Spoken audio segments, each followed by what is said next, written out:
আসসালামু আলাইকুম সবাইকে স্বাগতম জানাচ্ছি পড়ালেখার আজকের ক্লাসে। আমরা আমাদের সিকিউ ক্র্যাক কোর্সের দ্বিতীয় ক্লাসে চলে এসেছি। আজকে আমরা পড়ব অর্থনীতি প্রথম পত্রের সবচেয়ে গুরুত্বপূর্ণ একটা অধ্যায় এবং সবচেয়ে বড় অধ্যায়ের পার্ট 1, অর্থাৎ আমরা সিকিউ ক্র্যাক কোর্সের আজকে দ্বিতীয় ক্লাসে চ্যাপ্টার 2 অর্থাৎ ইকোনমিক্স শাস্ত্রের চ্যাপ্টার 2 ভোক্তা উৎপাদকের আচরণ, এই চ্যাপ্টারে আমরা পার্ট 1 করব। এটার উপর আমরা আরেকটা ক্লাস নিব আগামী হচ্ছে কি বারে, আগামী বুধবারে আমরা নিব। আজকে হচ্ছে সোমবার, আগামী বুধবার আমরা নিব সেই ক্লাসটা। সো যারা যারা যুক্ত হচ্ছ সবাই আমাকে ঠিকমতো শুনতে এবং দেখতে পাচ্ছ কিনা জানিয়ে দাও। আমরা আজকে খুব মজা করে দ্বিতীয় অধ্যায়টার ক্লাস শুরু করবো ইনশাআল্লাহ। দ্বিতীয় অধ্যায়ের আমরা আজকে খুব সুন্দর করে সিকিউগুলো সলভ করব এবং তোমাদেরকে আমি যে কথা দিয়েছিলাম যে এই ক্লাসগুলো তোমরা যদি শেষ পর্যন্ত ভালোভাবে আমার সাথে করতে পারো, টোটাল 13টা ক্লাস নিব আমি। তোমাদের হচ্ছে 11টা চ্যাপ্টারের উপর 13টা ক্লাস নিব, ফার্স্ট আর সেকেন্ড দুইটাই মিলে। এই ক্লাসগুলো যদি ভালোভাবে করতে পারো তোমাদের ইকোনমিক্সের উপর ইনশাআল্লাহ আর কোনো প্রবলেম থাকবে না। হ্যাঁ, সবাই একটু দ্রুত করে ক্লাসটা শেয়ার করে দাও, বন্ধু বান্ধব থাকলে তাদেরকে একটু মেনশন করে দাও যাতে সবাই আমাদের সাথে এই ক্লাসে যুক্ত হয়ে যেতে পারে। ঠিক আছে, দ্রুত করো সবাই, দ্রুত। আমরা এখনই আমাদের মূল ক্লাসে চলে যাব। সো আমাদের আজকে গত ক্লাসে তোমাদের টার্গেট ছিল 200 জন, তোমরা 200 জন করতে পারো নাই, সো তোমরা ব্যর্থ। তবে আমি অনেক খুশি হয়েছি, কারণ হচ্ছে তোমাদের অ্যাটেন্ডেন্স অনেক ভালো ছিল গত ক্লাসটাতে, এবং আমরা আশা করছি আজকের ক্লাসটা আমরা অনেক বেশি শিক্ষার্থী একসাথে যুক্ত হবে এবং সবাই ক্লাসটা এনজয় করব। ঠিক আছে, সবাই একটু দ্রুত করে ক্লাসটা বন্ধুদের মাঝে শেয়ার মেনশন করে দাও, ঠিক আছে, যাতে সবাই আমাদের সাথে যুক্ত হয়ে যেতে পারে, বন্ধু বান্ধব সবাই যুক্ত হয়ে যেতে পারে। আমাদের সাথে কারা কারা যুক্ত আছে? খরগোশ আমাদের সাথে যুক্ত আছে, সালাম দিয়েছে। আমাদের সাথে তন্ময় আছে, সালাম দিয়েছে। জানাতুল ফেরদৌস আমাদের সাথে রয়েছে, সালাম দিয়েছে। আমাদের সাথে ঋতু আছে, ওয়েট করেছিলাম এতক্ষণ, okay fine, thank you wait করার জন্য। অজিত দাস আছে আমাদের সাথে, কেমন আছে স্যার? আলহামদুলিল্লাহ অনেক ভালো আছি। ফারহান আছে আমাদের সাথে, সালাম দিয়েছে, কেমন আছে? আলহামদুলিল্লাহ ভালো আছি। ইকবাল আমাদের সাথে রয়েছে, ভাইয়া। তারপর হচ্ছে একটা কি ব্ল্যাক কি হার্ট বা লাভ। তারপর হচ্ছে খুশি খান আমাদের সাথে আছে, I am back sir, okay thank you. Ritu আছে আমাদের সাথে, কেমন আছেন ভাই? আলহামদুলিল্লাহ অনেক ভালো আছি। আমাদের সাথে কিম জানাতিয়া আছে আমাদের সাথে, সালাম দিয়েছে। আমাদের সাথে রয়েছে রাজীব, এমডি রাজীব হাসান আছে আমাদের সাথে, কেমন আছেন? আলহামদুলিল্লাহ অনেক ভালো আছি। সাদি আছে, সালাম দিয়েছে। জিশান আছে আমাদের সাথে, সালাম দিয়েছে। ওকে, আমাদের সাথে স্মৃতি আছে, ভাইয়া সালাম দিয়েছে, ওয়ালাইকুম সালাম। আরমান আমাদের সাথে রয়েছে, সালাম দিয়েছে। আমাদের সাথে সাইমা আছে, সাইমা সালাম দিয়েছে। আমাদের সাথে ইমা আছে, সালাম দিয়েছে। ইস্যু আছে আমাদের সাথে, সালাম দিয়েছে। কেমন আছেন? আলহামদুলিল্লাহ অনেক ভালো আছি। তোমরা সবাই একটু ক্লাসটা শেয়ার করে দিবা, বন্ধু বান্ধব যারা আছে সবাইকে নিয়ে যুক্ত হয়ে যাবা আজকের ক্লাসে, কারণ আজকে আমরা সেকেন্ড চ্যাপ্টার সবচেয়ে গুরুত্বপূর্ণ অধ্যায় সেটা আলোচনা করব।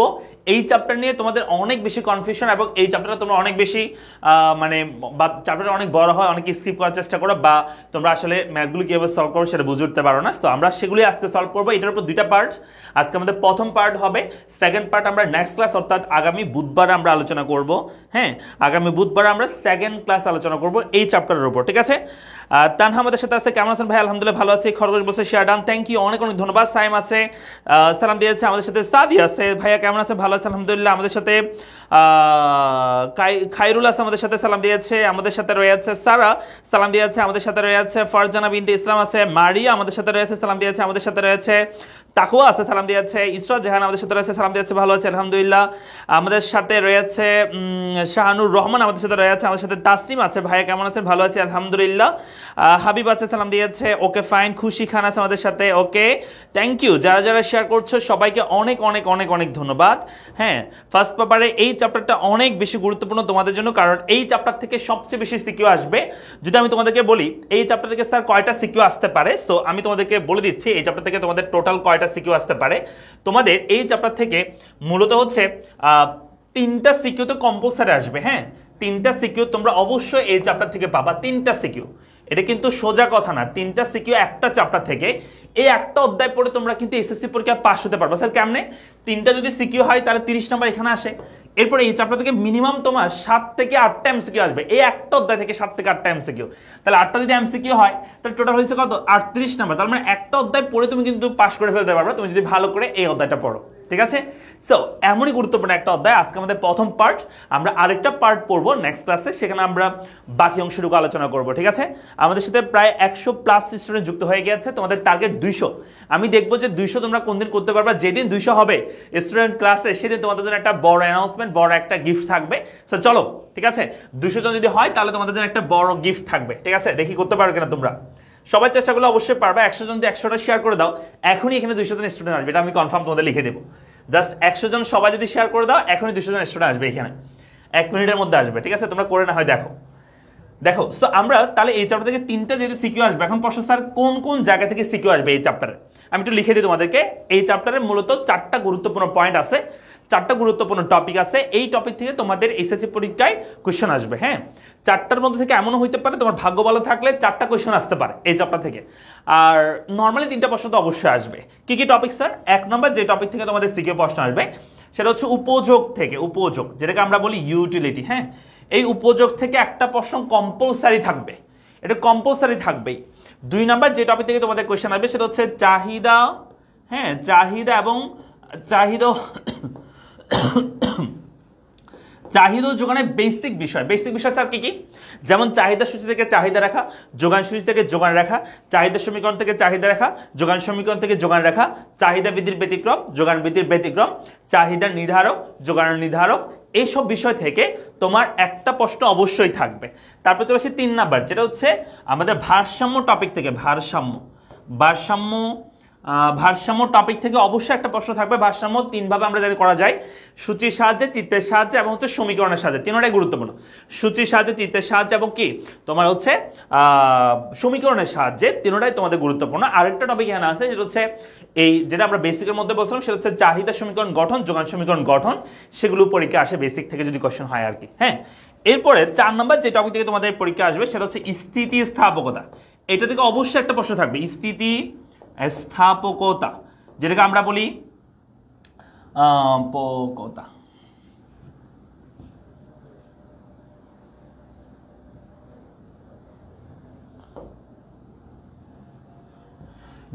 যেটাকে আমরা বলি যে এই চ্যাপ্টার থেকে এই দুটো থেকে কম্পালসারি আসবেই। হ্যাঁ, কম্পালসারি হচ্ছে এটা উপযোগ, আর স্থিতিস্থাপকতা কম্পালসারি। এই দুইটার মধ্যে যদি প্রশ্ন 4টা প্রশ্ন হয় তখন 2টা থেকে 2টা প্রশ্ন আসবে। যদি 3টা প্রশ্ন হয় এই চ্যাপ্টার থেকে, তাহলে এই 2টা থেকে একটা জায়গা থেকে প্রশ্ন আসবে, হয়তো ভারসাম্য অথবা চাহিদা এবং যোগানের বেসিক অংশ থেকে তোমার পরীক্ষা প্রশ্ন আসবে। তবে স্থিতিস্থাপকতা এবং উপযোগ থেকে কম্পালসারি তোমাদের প্রশ্ন আসবে। আজকের ক্লাসে আমরা প্রায় 7 থেকে 8টার মতো সিকিউ সলভ করব। এর পরবর্তী ক্লাসে আমরা আরো 7-8টা সিকিউ সলভ করব।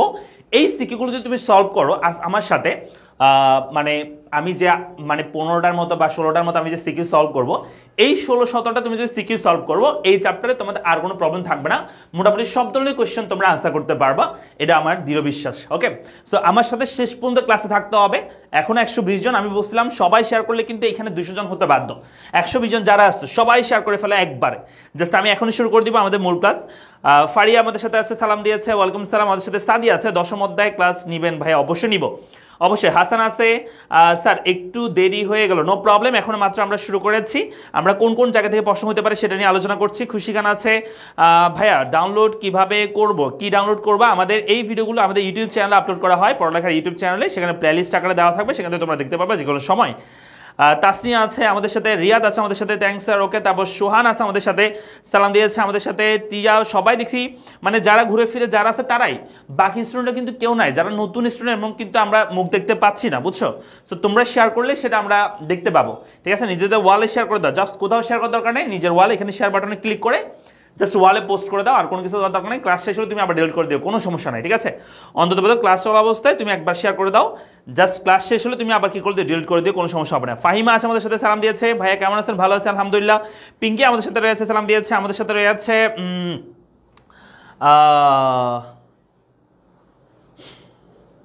আফলাতুন আহমেদ আমাদের সাথে রয়েছে, সালাম দিয়েছে। আমাদের সাথে ফাহিম চৌধুরী আছে। ভাইয়া পিডিএফ নেই, পিডিএফ তো নাই। হ্যাঁ, এটা হচ্ছে আমরা জাস্ট সিকিউ, এগুলো ইয়ার কোশ্চেন। হ্যাঁ, তোমরা যে কোনো বই থেকে পাবা। তারপর হচ্ছে হামিদা গাজী আমাদের সাথে রয়েছে, বেশি সিকিউ সলভ করাবেন প্লিজ, ইনশাল্লাহ অবশ্যই। তারপর হচ্ছে নিমপাতা আমাদের সাথে আছে, নিমপাতা বলছে আসসালামু আলাইকুম। ওয়ালাইকুম সালাম।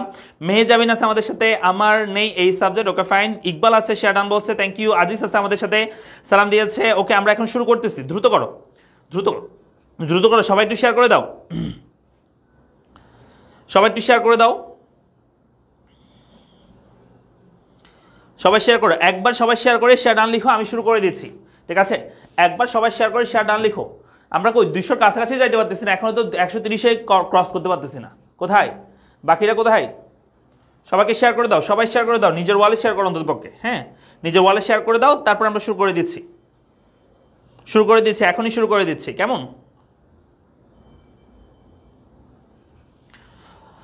ওকে, আপনার আছে ভাইয়া, কেমন আছেন ভাইয়া? আলহামদুলিল্লাহ ভালো আছি। কোন আমাদের সাথে রয়েছে একটা ফ্রেন্ড দিছি, শেয়ার করে। ওকে, তারপর হচ্ছে আমাদের সাথে রয়েছে রাহুল আছে, স্যার আমি new. Okay fine, thank you join করার জন্য। ঋতু আমাদের সাথে রয়েছে, ভাইয়া আপনার কোর্সে এগুলো খুব ভালো করে করেছিলাম, থ্যাংক ইউ। তারপর হচ্ছে মুরাদ আছে আমাদের সাথে, শেয়ার ডান বলছে। তাসনিম বলছে হ্যালো ভাইয়া, হ্যালো। তারপর হচ্ছে জুবাইর আহমেদ আছে আমাদের সাথে, শেয়ার ডান বলছে। মারিয়া আছে, শেয়ার ডান বলছে, থ্যাংক ইউ। সবাই শেয়ার করে শেয়ার ডান লিখো কমেন্ট বক্সে। হ্যাঁ, আমরা শুরু করে দিচ্ছি প্রথম সিকিউ আজকের। তোমরা শেয়ার করতে থাকো, তোমাদের টার্গেট 200 জন করতে পারবে না দেখা, যেদিন 200 জন হবে সেদিনে তোমাদের জন্য গিফট থাকবে, ঠিক আছে? চলে আসি আমরা প্রথম সিকিউ সলভ করবো। আজকের প্রথম সিকিউ আমরা দেখি। প্রথম সিকিউর মধ্যে আমাদের কি বলেছে। প্রথমে আমাদেরকে একটা চিত্র দেওয়া আছে। এই চিত্র থেকে আমাদেরকে প্রশ্ন করেছে যে এখানে একটা চিত্র দেখতে পাচ্ছি যেখানে নিচে আছে দ্রব্যভোগের একক, এরপর এখানে দেওয়া আছে প্রান্তিক উপযোগ এবং দাম দেওয়া আছে। আচ্ছা, মানে যেটাখানে প্রান্তিক উপযোগ সেটা আসলে দাম বোঝাচ্ছে। এখানে বলছে আমাদেরকে প্রথমত উপযোগ কাকে বলে। উপযোগ মানে হচ্ছে কোনো দ্রব্যে মানুষের অর্পণ করা যে কি বলে যে গুণ, হ্যাঁ, কোনো দ্রব্যে বিদ্যমান মানুষের অর্পণ করা যে ক্ষমতা, সেটাকে আমরা বলে থাকি উপযোগ। যেমন এই কলমের উপযোগ হচ্ছে আমি লিখতে পারছি, লাইটের উপযোগ আমাকে আলো দিচ্ছে, মোবাইল ফোনের উপযোগ তোমরা আমাকে লাইভে দেখতে পাচ্ছ, এই মাইক্রোফোনের উপযোগ তোমরা আমাকে শুনতে পাচ্ছ, মাইক্রোফোনের উপযোগ। তার মানে কোনো দ্রব্যে বিদ্যমান মানুষের অর্পণ করা যে ক্ষমতা, সেটাকে আমরা কি বলে থাকি, উপযোগ বলে থাকি। গেল। 2 নম্বর বলছে দামের সাথে যোগানের সম্পর্ক সমমুখী ব্যাখ্যা করো। মানে দামের সাথে যোগানমুখী সম্পর্ক মানে কি? আমরা জানি, আমরা যোগান বিধিতে কি পড়ি যে অন্যান্য বিষয় স্থির থেকে কোনো দ্রব্যের দাম যদি বৃদ্ধি পায়, হ্যাঁ, কোনো দ্রব্যের দাম যদি বৃদ্ধি পায় তাহলে সেই দ্রব্যের যোগান কি পায় বলতো, বৃদ্ধি পায়।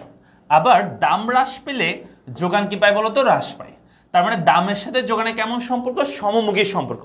দাম বৃদ্ধি পেলে যোগান বৃদ্ধি পায়, দাম হ্রাস পেলে যোগান হ্রাস পায়। দাম ও যোগানের এই সমমুখী সম্পর্ককে আমরা আসলে যোগান বিধি বলে থাকি। এখন প্রশ্ন, স্যার এমন কেমন হয়, কেন দাম বৃদ্ধি পেলে যোগান বৃদ্ধি পায়, দাম হ্রাস পেলে যোগান হ্রাস পায়? কারণ মনে রাখবা এই যোগানটা এসে থাকে উৎপাদনকারী যারা উৎপাদন করে দ্রব্য তাদের দিক থেকে। তো একজন উৎপাদক সবসময় চায় কি, যে কোন একটা দ্রব্য বেশি দামে বিক্রি হোক। হ্যাঁ, যখনই দাম বাড়ে তখন তারা বেশি পরিমাণ বিক্রি করতে রাজি হয়, আর দাম কমলে তখন কম পরিমাণ বিক্রি করতে রাজি হয়, কারণ তারা চায় বেশি প্রফিট করতে। তো বেশি প্রফিট করার জন্য দাম বাড়লে যোগান বাড়ে, দাম কমলে কি যোগান কমে যায়। এটুকু ব্যাখ্যা করতে পারলে হবে। 3 অবস্থায় উদ্দীপকের চিত্র থেকে ক্রমরসায়ন প্রান্তিক উপযোগ বিধিটি ব্যাখ্যা করো। দেখো, এই চিত্রের মধ্যে ক্রমরসায়ন প্রান্তিক উপযোগ বিধি ব্যাখ্যা করতে বলে একদম সিম্পল কথা। আমি যদি বলি এই চিত্রের মধ্যে যখন ভোগের পরিমাণ 5, মানে আমরা 5টা দ্রব্য ভোগ করতেছি, তখন আমাদের প্রান্তিক উপযোগ, এই যে প্রান্তিক উপযোগ সেটা হচ্ছে 20। তাহলে কি লিখবা, যে চিত্রে আমরা দেখতে পাই যখন ভোগের পরিমাণ 5, প্রান্তিক উপযোগ তখন 20। ভোগের পরিমাণ 5 থেকে বেড়ে 10 হলে প্রান্তিক উপযোগ কমে কত হয়, 15 হয়ে যায়। তার মানে যখন আমাদের ভোগের পরিমাণ বাড়তেছে প্রান্তিক উপযোগ হ্রাস পাচ্ছে। ভোগের পরিমাণ আরো বেড়ে 15 হলে প্রান্তিক উপযোগ আরো কমে, আরো বেড়ে 15 হলে ভোগের পরিমাণ প্রান্তিক উপযোগ আরো কমে 10-এ চলে আসতেছে। তার মানে যখন আমরা দেখতে পাচ্ছি ভোগের পরিমাণ বৃদ্ধি পাচ্ছে, প্রান্তিক উপযোগ ক্রমান্বয়ে হ্রাস পাচ্ছে, তাই এটাকে আমরা বলবো ক্রমহ্রাসমান প্রান্তিক উপযোগ বিধি এখানে প্রতিফলিত হয়েছে। এখানে একটা আমাদের প্রান্তিক উপযোগ রেখা দেওয়া আছে। এই তারপর বলছে 4 নম্বরে, দেখো 4 নম্বরে কি বলছে, বলছে চিত্রে এমইউ রেখাটি ভূমি অক্ষকে ছেদ করে আরো নিচে গমন করলে দাম ও প্রান্তিক উপযোগের কিরূপ পরিবর্তন হবে বিশ্লেষণ করো। বলেছে এই যে রেখাটা, যেই রেখাটা আমরা এখন এঁকেছি, এই রেখাটা যদি, এই এমইউ রেখাটা যদি আরো নিচে যায়, হ্যাঁ, মানে এটাকে ভূমি অক্ষকে ক্রস করে যদি আরো নিচে চলে যায়, যেমন এটা হচ্ছে আমাদের ভূমি অক্ষ, এটাকে ক্রস করে যদি আরো নিচে চলে যায় এমইউ রেখাটা, মানে এমইউ রেখাটা এরকম চলে গেছে এমইউ রেখাটা, তাহলে বলছে যে দাম ও প্রান্তিক উপযোগের উপর কি প্রভাব পড়বে। প্রথমে কথা বলি দাম নিয়ে। মনে রাখবা একটা দ্রব্যের দাম, এখানে এগুলো কিন্তু দামও, প্রান্তিক উপযোগও, মানে 5টা ভোগ করতেছো দাম তখন 20, প্রান্তিক উপযোগও 20। ভোগ করতেছো 10টা, তখন প্রান্তিক উপযোগ কমে যাচ্ছে, দামও কমে যাচ্ছে। ভোগ আর বেশি করতেছো, প্রান্তিক উপযোগ আর কমতেছে, দাম আর কমতেছে। হ্যাঁ, এটা এভাবে যদি ভোগ বৃদ্ধি করতে করতে একটা সময় হবে যেখানে আমাদের এই যে এই পয়েন্টে, প্রান্তিক উপযোগের এই পয়েন্টে, যেখানে আমাদের এই দ্রব্যের প্রান্তিক উপযোগটা 0 হবে এবং দামটাও তখন কত হবে, 0 হবে। তবে মনে রাখবা এরপর যদি আমি আরো ভোগ করতে থাকি, আমার প্রান্তিক উপযোগ ঋণাত্মকে চলে যাবে।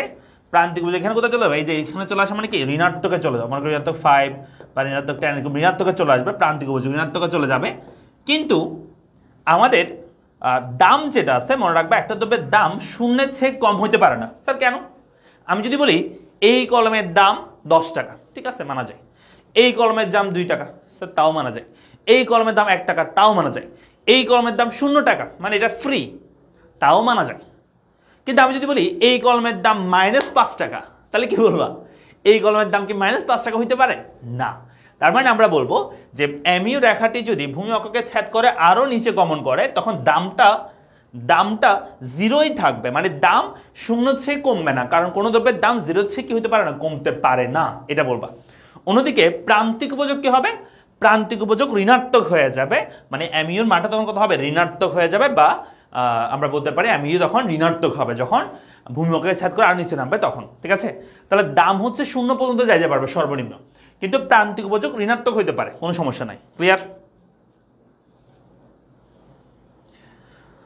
নুসরাত পাপড়ি বলছেন অমধ্যায়ের প্রথম থেকে ক্লাস করান ভাইয়া, ইনশাআল্লাহ করবো। আমরা এই সিকিউ ক্লাসগুলো শেষ করে আমরা হচ্ছে 26-এর শিক্ষার্থী যারা আছো তোমাদের জন্য আমরা হচ্ছে বেসিক ক্লাস শুরু করব, অধ্যায়ভিত্তিক বেসিক ক্লাস শুরু করব, ঠিক আছে? ওকে, যারা পরে দিয়ে যুক্ত হচ্ছে ক্লাসটা অবশ্যই শেয়ার করে দেবা নিজের বলে, ঠিক আছে? যারা পরে দিয়ে যুক্ত হচ্ছে অবশ্যই ক্লাসে নিজেরা শেয়ার করে দেবে। আমরা এই চ্যাপ্টার থেকে যে 15-20টা সলভ করবো সিকিউ, এগুলো যদি ভালো করে সিকিউগুলো সলভ করতে পারো, আশা করছি তোমাদের এসএসসি পরীক্ষায় হুবহু কমন পড়ে যেতে পারে, হ্যাঁ, এই বোর্ড কোয়েশ্চেনগুলো থেকে, বা তোমরা বেসিকটা বুঝে যাবে কেমনে তুমি সিকিউগুলো সলভ করবে সেটা। তাহলে আমরা প্রথম সিকিউ সলভ করে ফেললাম, এটা সেম, ওইটা গগল লিখছে শুধু। আমরা চলে আসি দ্বিতীয় নাম্বার সিকিউতে, 2 নাম্বার, যেটা দিনাজপুর বোর্ড 2023 আসছিল। সো আমরা প্রশ্নগুলো একটু দেখি, এই কোয়েশ্চেনের প্রশ্নগুলো আমরা একটু দেখি। প্রথমে আমাদের কোয়েশ্চেন করে যাচ্ছে, একটা সূচি দেওয়া আছে, এই সূচির মধ্যে বলছে হাসান সাহেব বাজার থেকে নিম্নরূপ চাহিদার সূচি অনুযায়ী এক্স এবং ওয়াই দ্রব্য ক্রয় করেন। এখানে বলেছে দাম 10 টাকা অবস্থায় এক্স দ্রব্য তিনি ক্রয় করেন 120, তখন আরেকটা দ্রব্য ওয়াই দ্রব্য তিনি ক্রয় করেন 100 একক।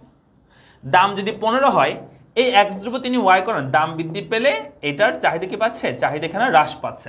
তাহলে এই যে দাম লিখছে, এটা কিসের দাম বলতে পারবা? এটা কোন দ্রব্যের দাম? এই যে এখানে দামটা লিখছে, এটা কোন দ্রব্যের দাম? এটা হচ্ছে এক্স দ্রব্যের, এই যে এক্স দ্রব্য, এই এক্স দ্রব্যের দাম লিখছে, বুঝছো? এক্স দ্রব্যের দাম বাড়ছে, এক দ্রব্যের চাহিদা কি হয়ে গেছে? কমে গেছে, হ্যাঁ। এখানে যেটা দাম থাকবে সেটা প্রথমে, যে দ্রব্য থাকবে সেটা দাম মনে করবা।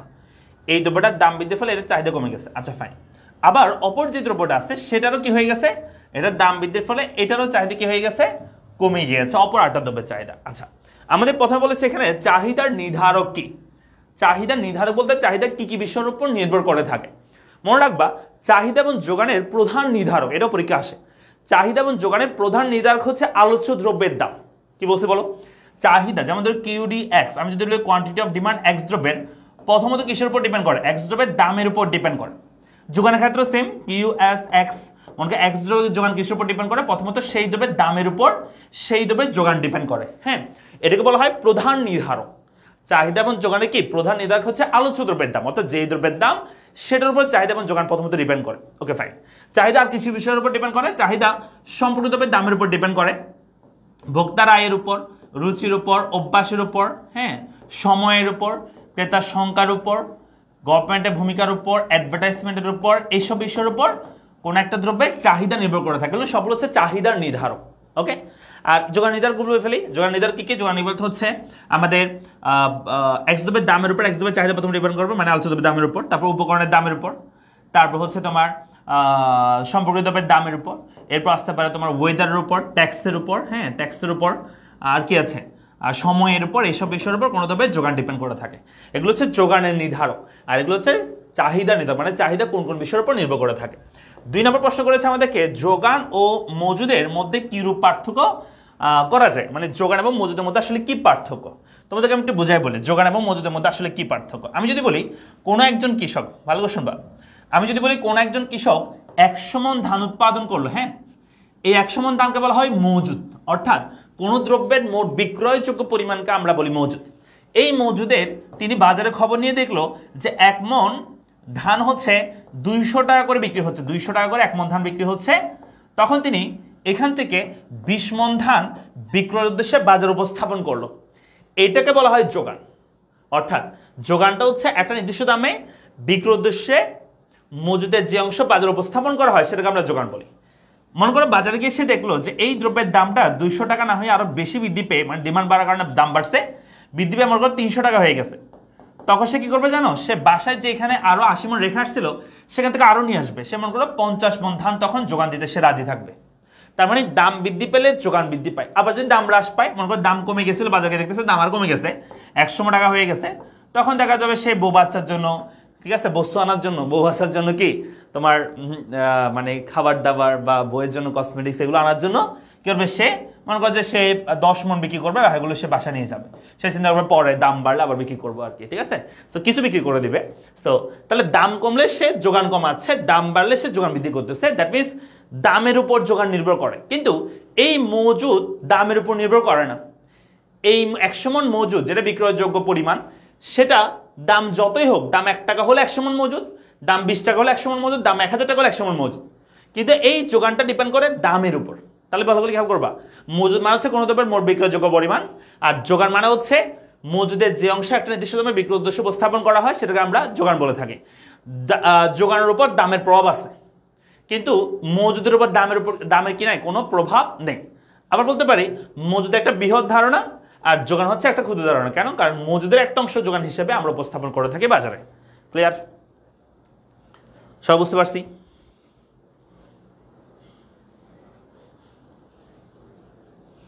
আমরা কি বুঝতে পেরেছি একটু বলো তো?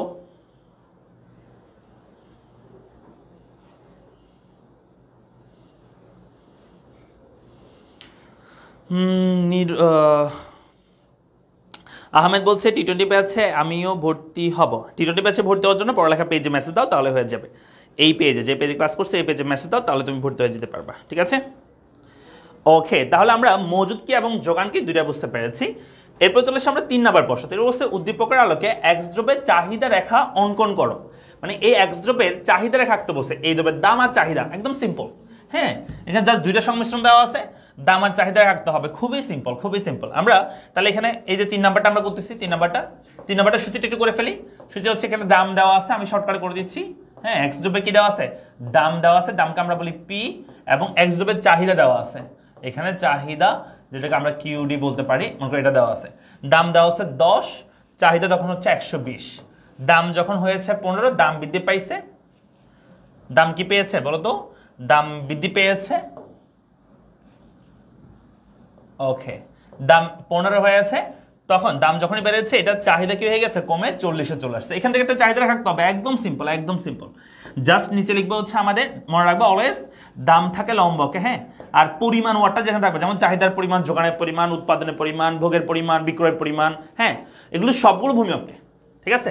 তাহলে এখানে আমরা লিখবো চাহিদার পরিমাণ, চাহিদার পরিমাণ যেটাকে আমরা বলি কিউডি, হ্যাঁ, চাহিদার পরিমাণ। সো দাম এখানে আছে আমাদের, যেটাকে আমরা পি বলছি, এই দামটা আছে 10 আর 15, তাহলে আমরা 5 করে ধরি, 5, 10, 15। এখানে যে সংখ্যা আছে হুবহু সেই সংখ্যা ধরবা না, একটা নির্দিষ্ট অনুপাত আঁকাবা, তুমি দেখবে যে সর্বনিম্ন কত সর্বোচ্চ কত সেটা থেকে আইডিয়া করবা। তাহলে সর্বনিম্ন 10 আছে, সর্বনিম্ন 15 আছে, সর্বোচ্চ, তাহলে আমরা 5 করে ধরি, 5, 10, 15 আমরা ধরলাম। আর চাহিদা খাতে এখানে 120 আছে, 40 আছে, তাহলে আমরা 40 করে ধরি, তাহলে 40 করে ধরলে হবে 40, 80, 120, একদম সিম্পল। তাহলে 40 দিলাম, 80 দিলাম, 120 দিলাম, তুমি চাইলে আরেকটা করতে পারো, না দিলেও সমস্যা নাই। তাহলে চলে আসে প্রথম বিন্দু, আমাদের 10-এর সাথে 120, এই দাম যখন 10 তখন হচ্ছে চাহিদা পরিমাণ 120, তাহলে প্রথম বিন্দু হবে এখানে 10-এর সাথে 120 এটা। তারপর হবে 15-এর সাথে 40, এদিকে 15 হলে তখন হবে 40 মানে এখানে, হ্যাঁ। তাহলে আমাদের রেখাটা হবে এটা, এই যেটা হচ্ছে আমাদের ডি প্রাইম, ডিমান্ড রাখা এক্স দ্রব্যের। পারবো? সবাই পারবো কিনা বলো?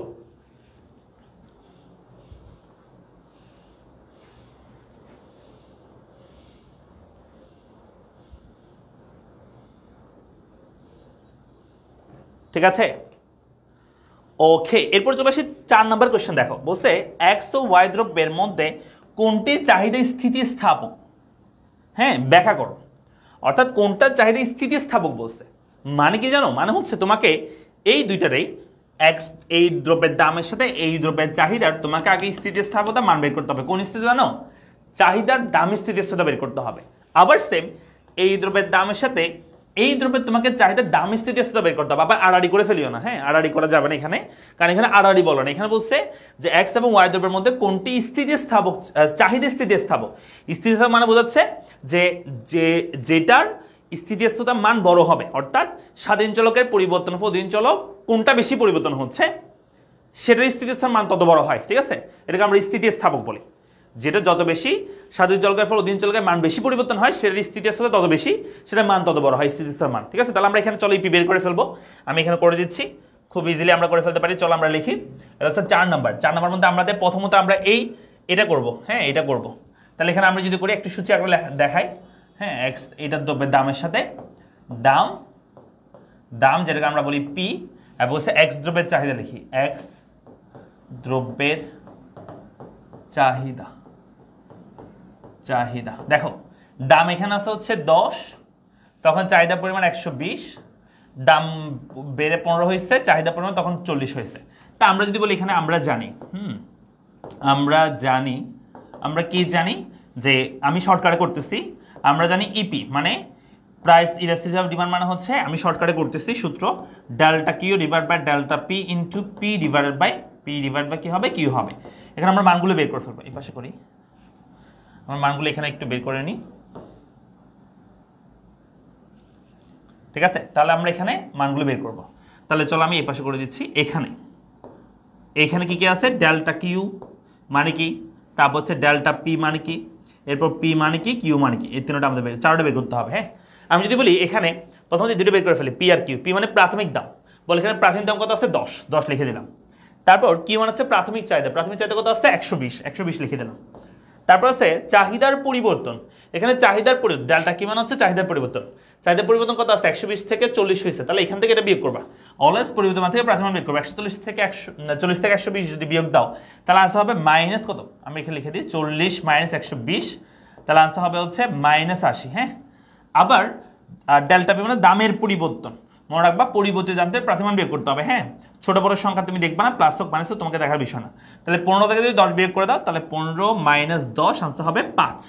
তাহলে আমরা মানগুলো বসাই এখানে, ডেল্টা কি মানে হচ্ছে এটা, ডেল্টা মানে হচ্ছে -80, ওকে। ডেল্টা পি মানে হচ্ছে 5 ইন্টু পি মানে হচ্ছে প্রাথমিক দাম 10, এরপর হচ্ছে প্রাথমিক চাহিদা পরিমাণ হচ্ছে 120। তা আমরা মানটা বের করে ফেলবো। যদি কাটাকাটি করতে না জানো আমার মতো কেমন করবে দেখো, উপরটা পর গুণ করে দিবা। হ্যাঁ, এর সাথে গুণ করলে হবে -800, ওকে। তারপর 5-এর সাথে গুণ করলে হবে 500, 600 হবে। হ্যাঁ, এটা গুণ করলে এটার সাথে গুণ করলে হবে 600। তাহলে 800কে -800কে 600 দিয়ে ভাগ করে দাও, তাহলে আনসার বের হবে কত হয় বলো তো, তোমরা বলো কি হবে।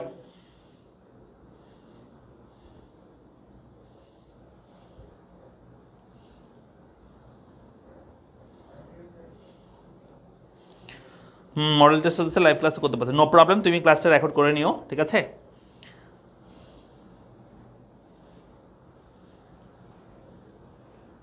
-1.33 বলছে একজনে, -1.33 হবে প্রথম লাইনে। এরপর কি লিখবা, এরপর লাইন লিখবা হচ্ছে মাত্র 1.33 লিখবা। তারপর এখানে ব্র্যাকেটের মধ্যে লিখবা যে ইপি এর ক্ষেত্রে পরম মান গ্রহণ করা হয়, অথবা লিখতে পারে ইপি এর ক্ষেত্রে ঋণাত্মক চিহ্ন উপেক্ষা করা হয়। কারণ চাহিদা দামের ক্ষেত্রে দামের সাথে চাহিদা যদি বিবর্ণমুখী সম্পর্ক, অবশ্যই আনসারটা মাইনাস আসবে। কিন্তু আমাদের স্থিতিস্থাপকতার মূল লক্ষ্য হচ্ছে প্লাসটা মাইনাস সেটা না, মানে কেমন সম্পর্ক একটার সাথে অপরটা সেটা না, আমাদের মূল লক্ষ্য হচ্ছে একটার কত পার্সেন্ট চেঞ্জের পর অপরটা কত পার্সেন্ট চেঞ্জ হচ্ছে সেটা। সেজন্য ইপি এর ক্ষেত্রে ঋণাত্মক চিহ্ন করা হবে, উপেক্ষা করা হবে জাস্ট শুধু ইপি এর ক্ষেত্রে, স্থিতিস্থাপকতার মধ্যে শুধু ইপি বা চাহিদার দাম স্থিতির ক্ষেত্রে শুধু, ঠিক আছে। তাহলে 1.33 হবে আনসার। তাহলে এটা আমরা পেয়েছি প্রথমটার ক্ষেত্রে। চলে আসি আমরা 2 নাম্বারটা করে ফেলি। 2 নাম্বার হচ্ছে ওয়াই দ্রব্যটা করে ফেলি। চলো তাহলে সেম প্রসেস আমরা ওয়াই দ্রব্যটা করবো। তাহলে এটা 1.33 মনে রাখিও, ঠিক আছে, 1.33 মনে রাখবা।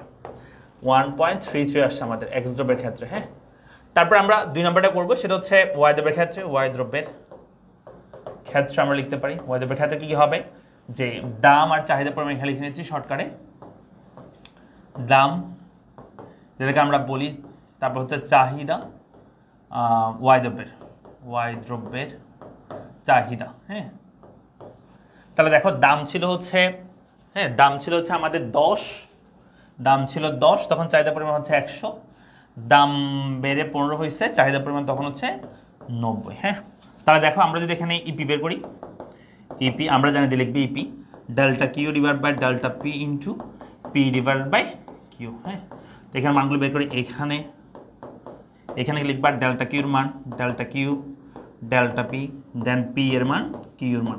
প্রথমত পি এর মান বের করি, পি মানে প্রাইস প্রথমে হচ্ছে 10 টাকা, এবং চাহিদা পরিমাণ হচ্ছে প্রথমে এখানে 100 বসে দিলাম, ঠিক আছে। আর ডেল্টা কি মানে হচ্ছে চাহিদার পরিবর্তন, এই চাহিদার পরিবর্তন 90 থেকে 100 বিয়োগ করে দাও, তাহলে 90 মাইনাস 100, তাহলে 90 মাইনাস 100, হ্যাঁ 90 মাইনাস 100, তাহলে আনসার হবে -10।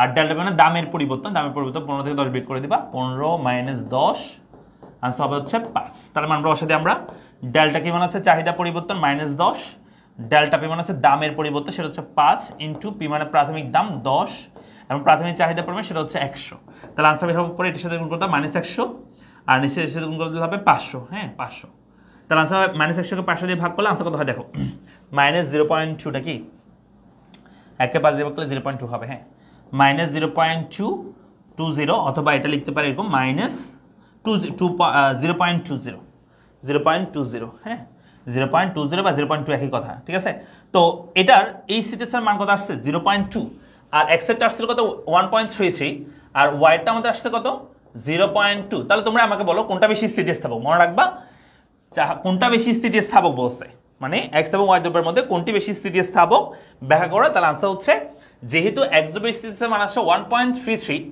এবং ওয়াই দ্রব্য হচ্ছে 0.2 মনে রাখবা যেটার মান যত বেশি হবে তার স্থিতিস্থাপকতা তত বেশি তার মানে এক্স দ্রব্যের স্থিতিস্থাপকতা বেশি কার তুলনায় ওয়াই দ্রব্যের তুলনায় বুঝা গেছে তাহলে কি হবে এক্স দ্রব্যের স্থিতিস্থাপকতা কি হবে বেশি হবে ওয়াই দ্রব্যের তুলনায়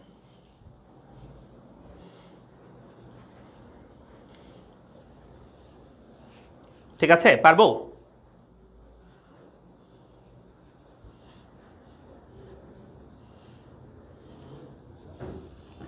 ওকে চলো আমরা পরবর্তী কোশ্চেনে হ্যাঁ আমরা পরবর্তী কোশ্চেনে যাই একটু দ্রুত আগাইতে হবে আমাদেরকে অনেকগুলো কোশ্চেন আছে তো আমরা পরবর্তী কোশ্চেনে যাচ্ছি এরপর আমরা 3 নম্বর কোশ্চেনের উপর ঢাকা বোর্ড 2023 এর যেখানে একটা সমীকরণ দেওয়া আছে হ্যাঁ সমীকরণের মধ্যে হচ্ছে চাহিদা সমীকরণ কিউডি সমান 45 - 5p যেখানে ডি মানে হচ্ছে ডি মানে ডিমান্ড হ্যাঁ চাহিদার পরিমাণ এবং পি মানে হচ্ছে কিউডি মানে বোঝাচ্ছে আর কি কিউডি মানে হচ্ছে চাহিদা পরিমাণ আর পি মানে হচ্ছে দাম বলছে এক নম্বরে চাহিদার আরআরডি স্থিতিস্থাপকতা কাকে বলে চাহিদা আরআরডি স্থিতিস্থাপকতা মানে হচ্ছে একটি দ্রব্যের দামের সাথে অপর একটা দ্রব্যের সম্পর্ক মনে রাখবে এটা হ্যাঁ তাহলে সংজ্ঞা যদি বলতে এভাবে বলবো আমরা সম্পর্কযুক্ত দুই দ্রব্যের ক্ষেত্রে একটি দ্রব্যের দামের আপেক্ষিক বা শতাংশিক পরিবর্তনের ফলে অপর দ্রব্যের চাহিদার যে আপেক্ষিক বা শতাংশিক পরিবর্তন হয় তার অনুপাতকে চাহিদার আরআরডি স্থিতিস্থাপকতা বলে অর্থাৎ সম্পর্কযুক্ত হইতে হবে পরিপূরক পরিবর্তক দ্রব্যের জন্য সাধারণত আরআরডি স্থিতিস্থাপকতা হয় একটি দ্রব্যের দামের আপেক্ষিক বা শতাংশিক পরিবর্তনের ফলে অপর একটা দ্রব্যের চাহিদার যে আপেক্ষিক বা শতাংশিক পরিবর্তন হয় তার অনুপাতকে চাহিদার আরআরডি স্থিতিস্থাপকতা বলে এইটুকু বলবো দুই নম্বর বলছে চাহিদা কি শুধু দামের উপর নির্ভরশীল নো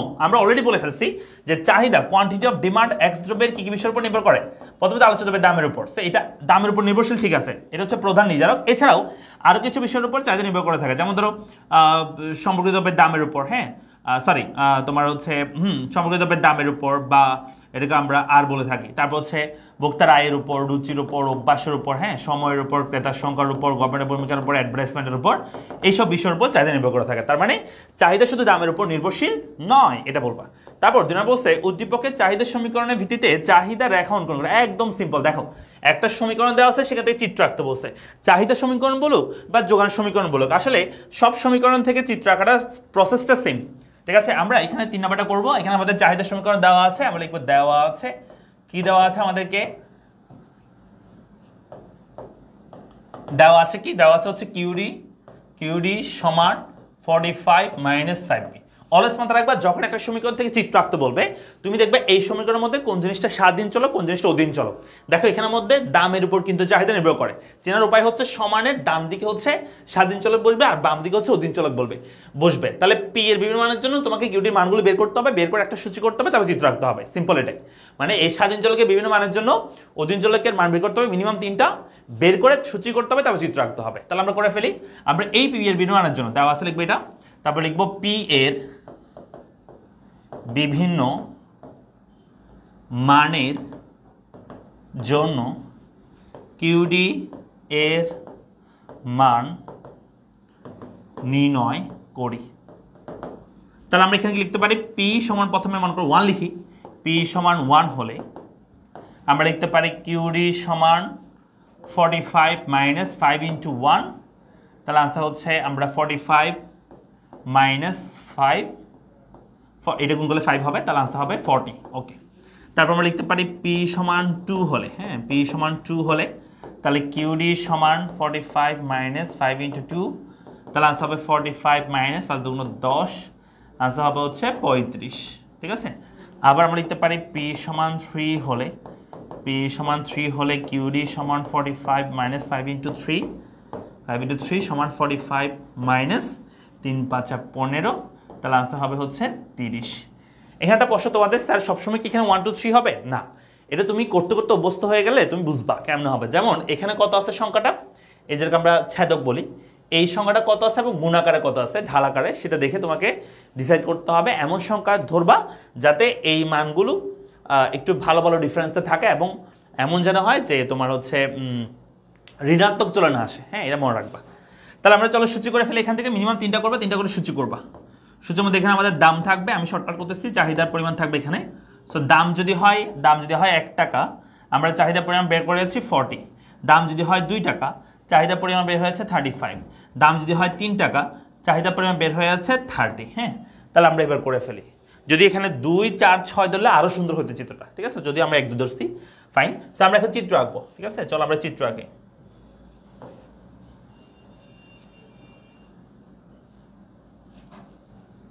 ওকে, তো চিত্র তোমরা আঁকতে পারবে না, দামের সাথে চাহিদা চিত্র আঁকতে পারবে না। এখানে হচ্ছে দাম থাকবে লম্ব অক্ষে, চাহিদা পরিমাণ ভূমি অঙ্কে। আমি একটু দ্রুত করতেছি। সো 1 2 3 থাকবে, সমান হারে নিবা। 1 2 3 মানে দ্রুত সময় রাখবা। আর ভূমি অঙ্কের ক্ষেত্রে 40 35 30 হাজার, তাহলে আমরা 10 10 করে ধরি। 10 20 30 40। হ্যাঁ, 10 20 30 40। প্রথম আছে 1 এর সাথে 40 এর, 1 এর সাথে 40, তারপর 2 এর সাথে হচ্ছে 35, 2 এর সাথে 35 এখানে, তারপর 3 এর সাথে হবে 30, 3 এর সাথে হবে 30।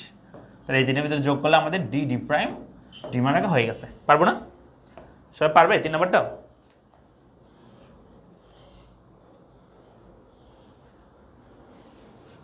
ছেদকের উপর এবং গুণাকারে যেটা আছে ঢাল, সেটার উপর ডিপেন্ড করে, ঠিক আছে।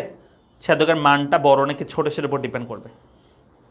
তারপর ঢালের মানটা বড় নাকি ছোট সেটার উপর তুমি কত মান ধরবে সেটা ডিপেন্ড করবে। তুমি কত কত অভ্যস্ত হয়ে যাবা, কেমনে হবে তুমি বুঝে যাবা।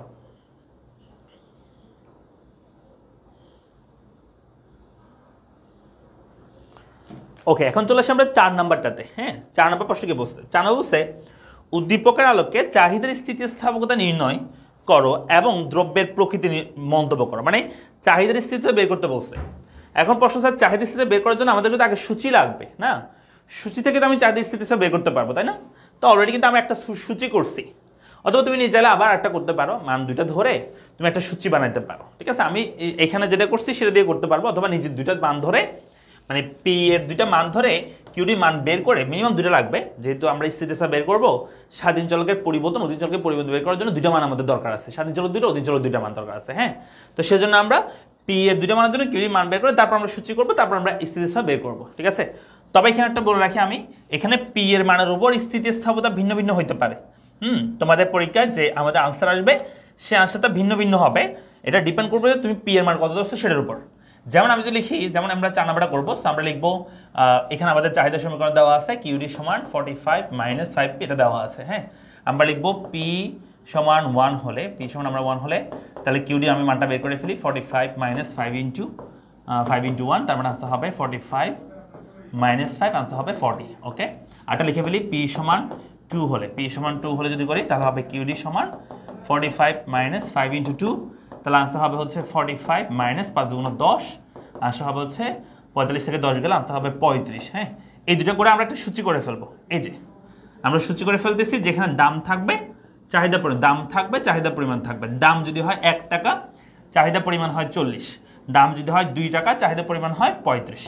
এই যে এখানে বলতেছিলাম পরীক্ষায় তোমাদের তুমি যে মান ধরবা, যেমন এখানে পি এর মান যদি একজন 1 ধরছো, তোমার এভাবে আসছে 40 আর 35 আর 1 2 ধরছো, 40 আর 35 আসছে, তোমার আনসার যেটা বের হবে।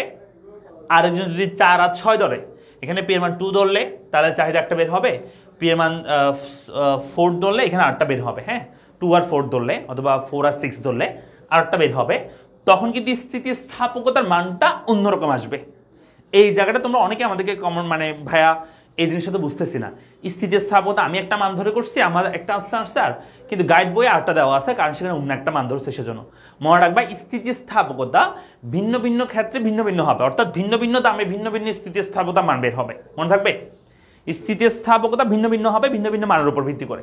মানে পি এর ভিন্ন মানের জন্য স্থিতিস্থাপকতা সবসময় সেম হবে না, দামের পরিবর্তনের কারণে স্থিতিস্থাপকতা সবসময় সেম হবে না।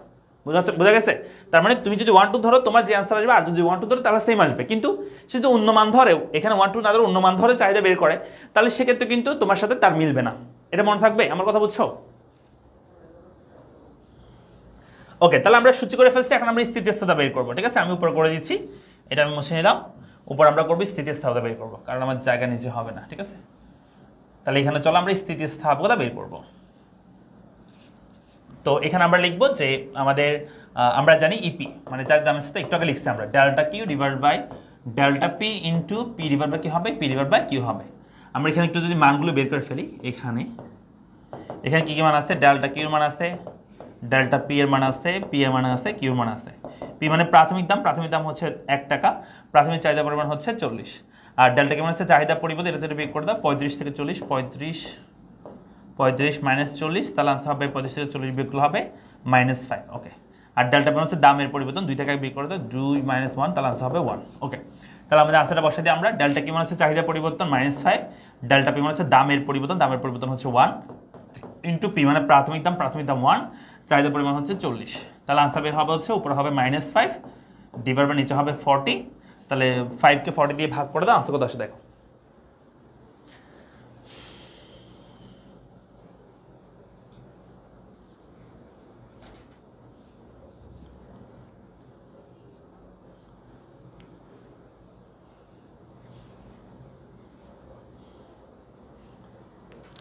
বলো আচ্ছা কত আসে?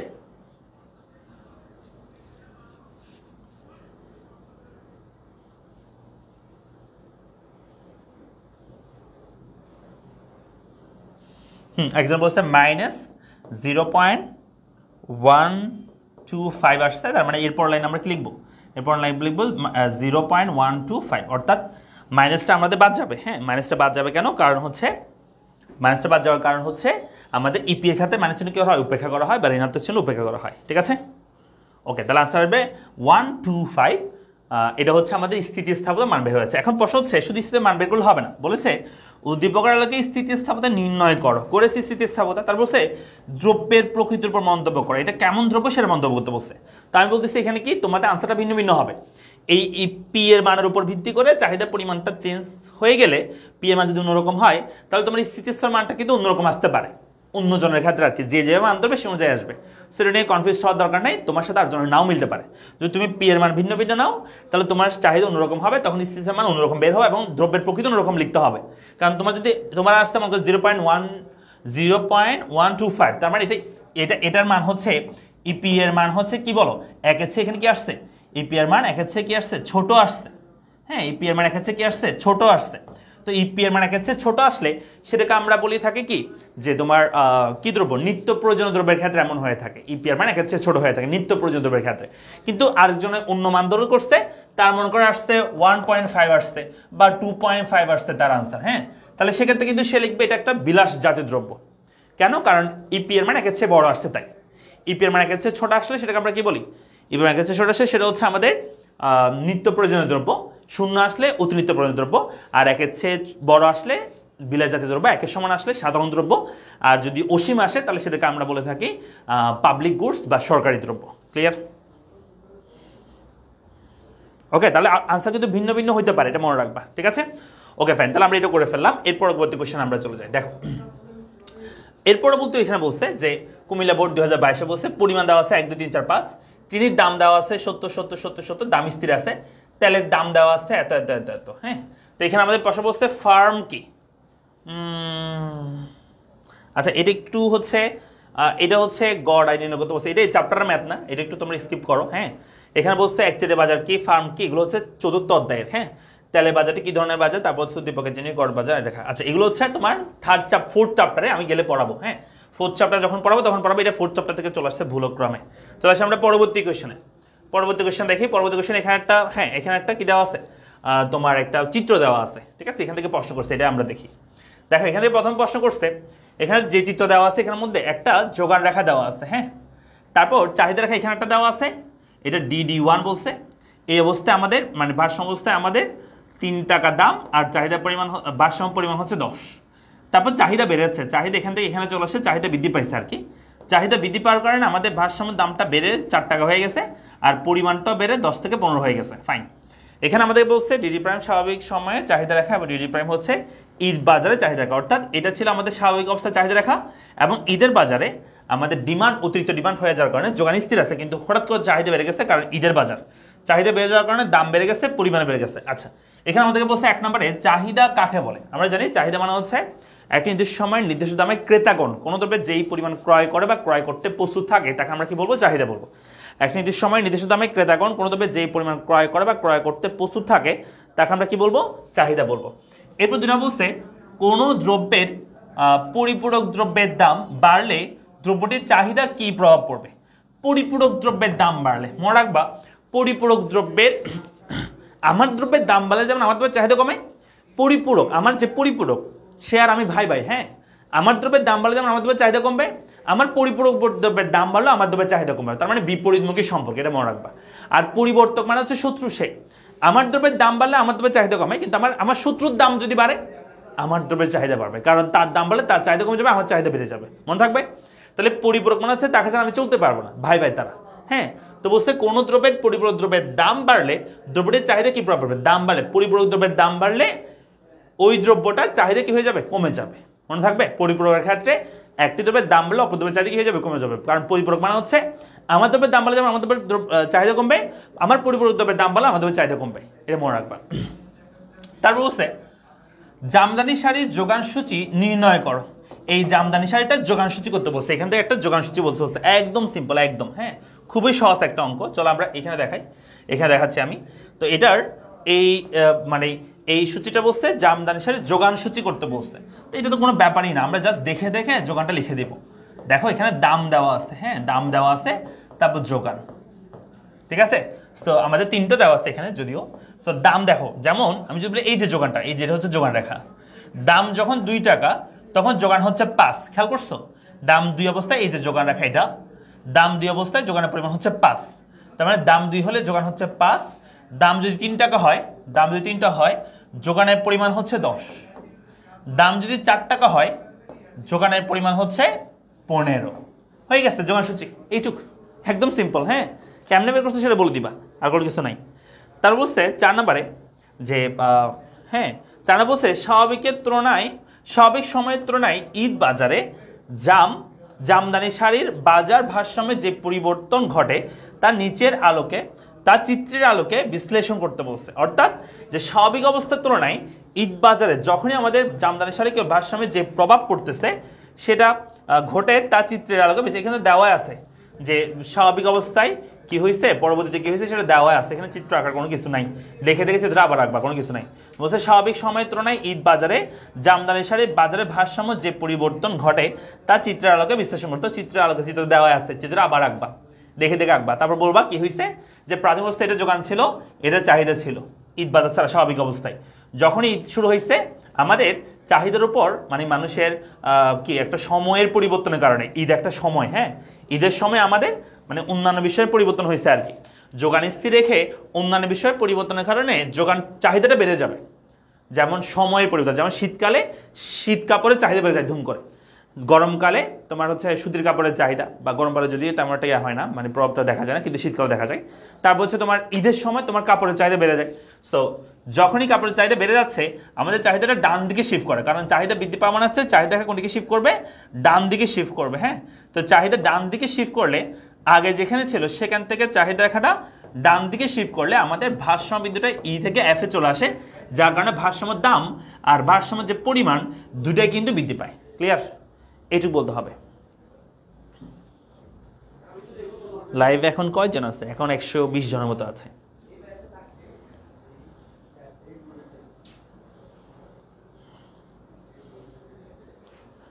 ঠিক আছে, ওকে ফাইন।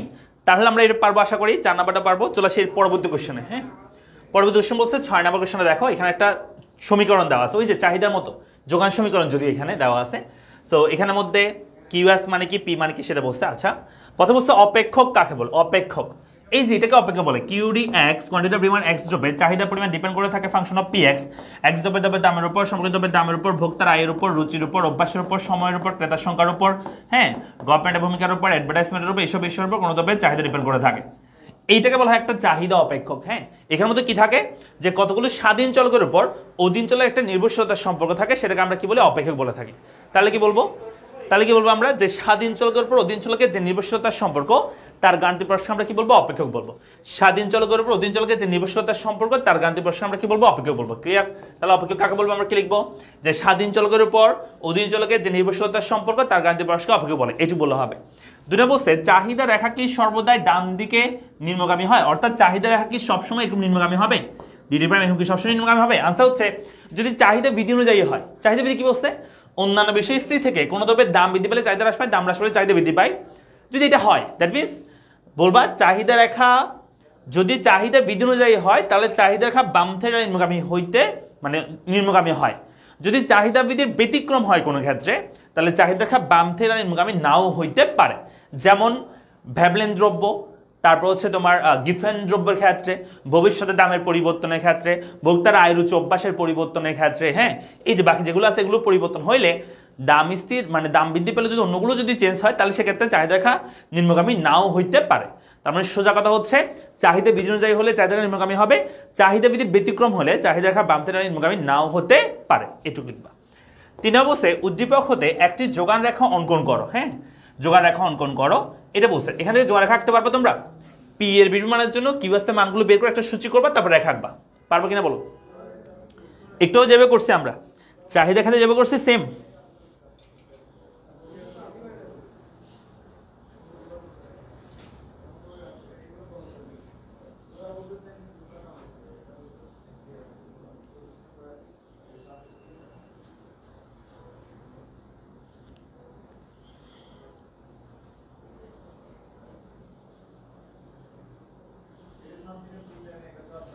বলো পারবে কিনা বলো, সবাই বলবা।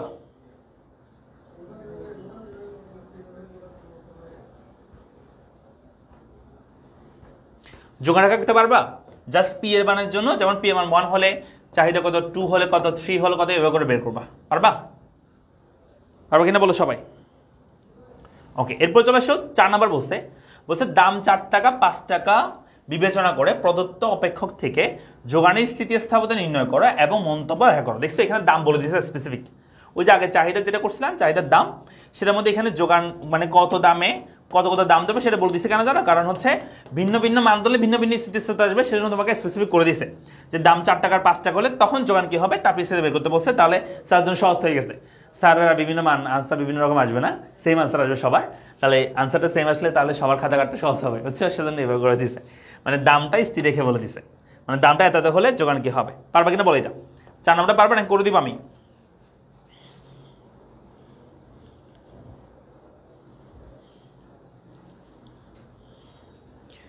4 নাম্বারটা পারবে নাকি করে দিব?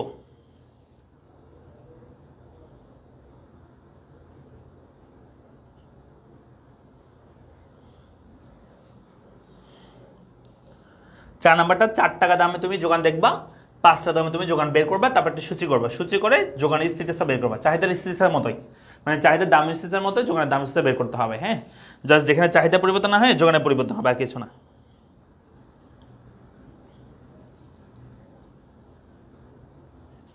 অনেকে বলছে করে দেন, অনেকে বলছে 4 নাম্বারটা পারবো বলছে অনেকেই।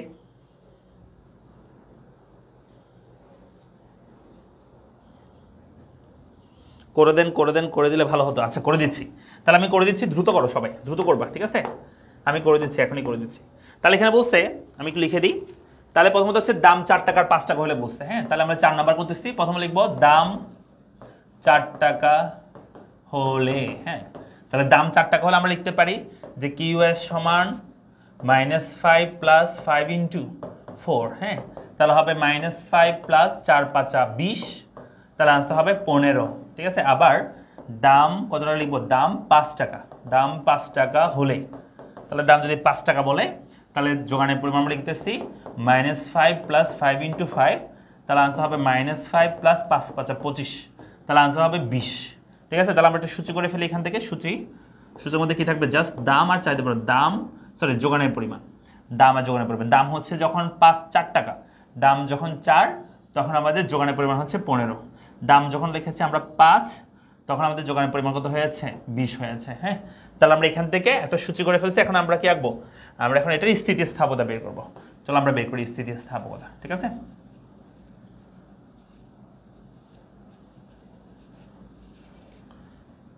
তাহলে এখানে আমাদের স্থিতিস্থাপকতা কেমন হবে? আমরা লিখবো যে আমরা জানি ইএস, ইএস মানে হচ্ছে যোগানের দাম স্থিতি থেকে আমরা ইএস বলবো। হ্যাঁ, ডেল্টা কিউ না লিখে delta S divide by delta P into P divide by কি লিখবো, এস লিখবো। ওকে, আমরা এখানে মানগুলো বের করবো। এখানে কি কি মান আছে, এখানে মান আছে ডেল্টা এস মানে কি, তারপর হচ্ছে ডেল্টা পি মানে কি, দেন পি মানে কি, এস মানে কি। পি মানে হচ্ছে প্রাথমিক দাম, পি মানে প্রাথমিক দাম হচ্ছে 4 টাকা, এস মানে হচ্ছে প্রাথমিক যোগানের পরিমাণ, প্রাথমিক যোগান হচ্ছে 15 টাকা, তারপর হচ্ছে ডেল্টা এস মানে হচ্ছে যোগানের পরিবর্তন। 20 থেকে 10 বের করবো, 20 মাইনাস 10 সরি 15, 20 মাইনাস 15 আসতে হবে 5, আর দামের পরিবর্তন হচ্ছে 5 মাইনাস 4, 5 মাইনাস 4 আসতে হবে 1। তাহলে আমরা আনসারটা বের করে ফেলি। আনসার হবে উপর হবে ডেল্টা এস মানে হচ্ছে 5, ওকে, ডেল্টা পি মানে হচ্ছে 1 ইন্টু পি মানে প্রাথমিক দাম, প্রাথমিক দাম হচ্ছে 4 টাকা, আর প্রাথমিক যোগানের পরিমাণ হচ্ছে 15 বসা দিলাম।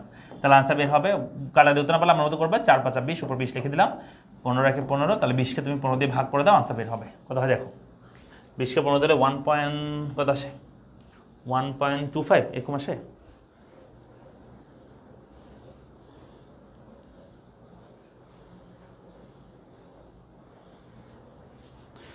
গ নাম্বারে 1 দিয়ে করলে 0 আসে, তাহলে 0 থেকে শুরু করবে রেখাটা। হ্যাঁ, 1 দিয়ে যদি হয় 0, দাম যদি 1 হয়, তাহলে যোগানের পরিমাণ কত হবে, 0 হবে। ঠিক আছে, তো সমস্যা নাই। তো যোগান রেখাটা যেটা হবে, মানে দাম যদি উপরে থাকে, যোগানের পরিমাণ যদি ভূমি অক্ষে থাকে, তাহলে দাম যদি 0 হয়, যোগানের পরিমাণ 0, তার মানে বিন্দুটা এখানে হবে। এরপরে এটা 1 হলে এটা 1 বা এভাবে করে হবে, তারপর এখান থেকে রেখাটা শুরু করবে, মানে 0 থেকে শুরু করবে রেখাটা, এরকম হবে আর কি। এটা তো ভয় পাওয়ার দরকার নেই।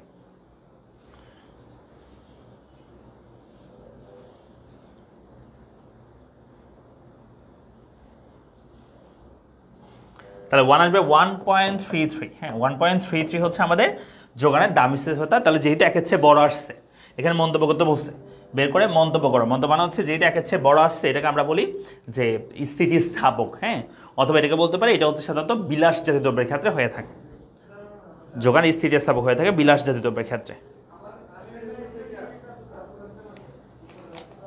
পারবো? ওকে, ফাইন, তাহলে এটা গেল। এরপরে চলে আসি আমরা পরবর্তী কোয়েশ্চেনে। দেখো, বরিশাল বোর্ড একটা কোয়েশ্চেন করছে, এখানে বলছে এ এবং বি দুটি দ্রব্য, এ এবং বি দুটি দ্রব্য, এ দ্রব্যের দাম 10 টাকা থেকে বৃদ্ধি পেয়ে 15 টাকা হলে এই দ্রব্যের চাহিদার পরিমাণ হ্রাস পেয়ে 100 থেকে 50 টাকা হয়। বলছে প্রথমে ঢাল কি, ঢাল মানে মনে রাখবা, ঢালের মানে হচ্ছে, ঢাল বলতে আমরা বুঝবো যে স্বাধীন চলকের পরিবর্তনের ফলে, হ্যাঁ, স্বাধীন চলকের পরিবর্তন ডিভাইডেড বাই উপর হবে অধীন চলকের পরিবর্তন। তাহলে কি হবে আনসার? আনসার হচ্ছে ঢাল মানে হচ্ছে স্বাধীন চলকের পরিবর্তনের অধীন চলকের যে পরিবর্তন হয় তার অনুপাতকে, মানে ভাগফলকে আমরা বলবো ঢাল বলবো। হ্যাঁ, অথবা ঢাল আরেকটা সূত্র আছে, ঢাল মানে হচ্ছে লম্ব ডিভাইড বাই কি, লম্ব ডিভাইডেড বাই ভূমি, যেটাকে আমরা ওই যে হ্যাঁ লম্ব ডিভাইড বাই ভূমি। তারপর চলে আসি এ বলছে 2 নম্বর, বিলাস জাতীয় দ্রব্যের চাহিদা স্থিতিস্থাপক হয় কেন?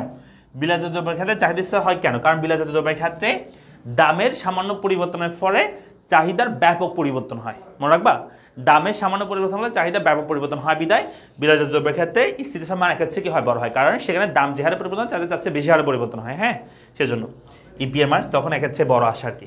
তারপর বলছে বি দ্রব্যের দাম ভিত্তিতে এ দ্রব্যের চাহিদা রেখা অঙ্কন করো। বলছে বি দ্রব্যের দামের ভিত্তিতে এ দ্রব্যের চাহিদা রেখা অঙ্কন করো।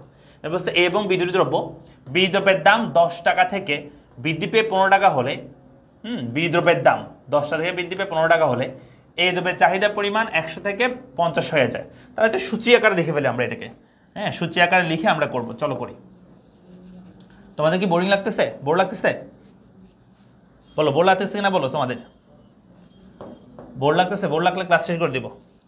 তাহলে এখানে একটা সূচি হবে, সূচির মধ্যে থাকবে হচ্ছে বি দ্রব্যের দাম, বি দ্রব্যের দাম, বি দ্রব্যের দাম, এখানে হচ্ছে এ দ্রব্যের চাহিদা, এ দ্রব্যের চাহিদা। হ্যাঁ, বি দ্রব্যের দাম যখন 10 টাকা থেকে বৃদ্ধি পেয়ে 15 টাকা হয়েছে, এই দ্রব্যের চাহিদা হচ্ছে 100 থেকে কত হয়ে যাচ্ছে, 50 হয়ে গেছে। তাহলে এটার মধ্যে একটা চাহিদা রাখতে বলছে। আচ্ছা, তোমরা আমাকে বলো যে বি দ্রব্যের দাম বাড়লে এই দ্রব্যের চাহিদা এখানে কি পেয়েছে, হ্রাস পেয়েছে। একটা দ্রব্যের দাম বৃদ্ধি পেলে অপর দ্রব্যের চাহিদা কি পেয়েছে, হ্রাস পেয়েছে। তাহলে এই দুটো দ্রব্য কি দ্রব্য আমাকে বলতে হবে তোমাদেরকে। এটা কি পরিপূরক দ্রব্য নাকি পরিবর্তক দ্রব্য? তোমাদেরকে আমি হিন্টস দিয়েছিলাম যে পরিপূরকের ক্ষেত্রে কি হয়, পরিবর্তকের ক্ষেত্রে কি হয়। হ্যাঁ, বলো এই বি দ্রব্যের দাম বাড়লে এই এ দ্রব্যের চাহিদা এখানে হ্রাস পেয়েছে, এটার দাম বাড়লে এটার চাহিদা হ্রাস পাইছে, তাহলে এটা এই দুটো দ্রব্য কি দ্রব্য? এ এবং বি পরিপূরক দ্রব্য না পরিবর্তক দ্রব্য বলতে হবে দ্রুত।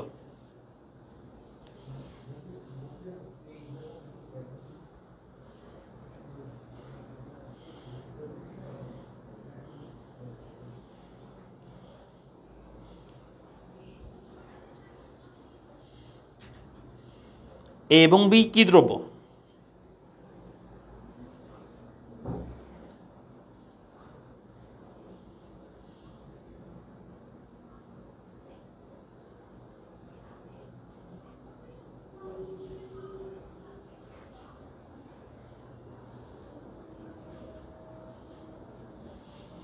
পরিবর্তক বলতেছে অনেকে, অনেকে পরিবর্তক বলতেছে, অনেকে পরিবর্তক বলতেছে, পরিবর্তক দ্রব্য বলতেছে, ভুল করতেছো।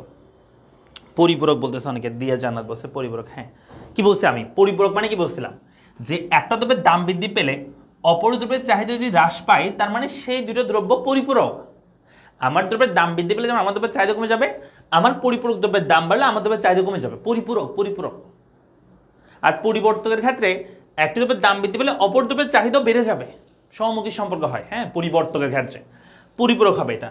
তাহলে একটা বৃদ্ধি পেলে যেহেতু অপরটা হ্রাস পাচ্ছে, তাহলে এখানে আমি যদি বলি এখানে বি দ্রব্যের দাম, সো বি দ্রব্যের দাম, বি দ্রব্যের, আমাদেরকে চিত্র রাখতে বসে তাই। হ্যাঁ, আর এ দ্রব্যের চাহিদা, এ দ্রব্যের চাহিদা হবে এখানে। দেখো বি দ্রব্যের দাম 10 থেকে 15, তাহলে 5 করে 5 10 15, 5 10 15, আর এটা হচ্ছে 150 আছে, তাহলে 50, এখানে 100 ধরি, 50 100। তাহলে দেখো এটা 10 অবস্থায় 100, 10 অবস্থায় হচ্ছে 100, তারপর হচ্ছে 15 অবস্থায় হচ্ছে 50।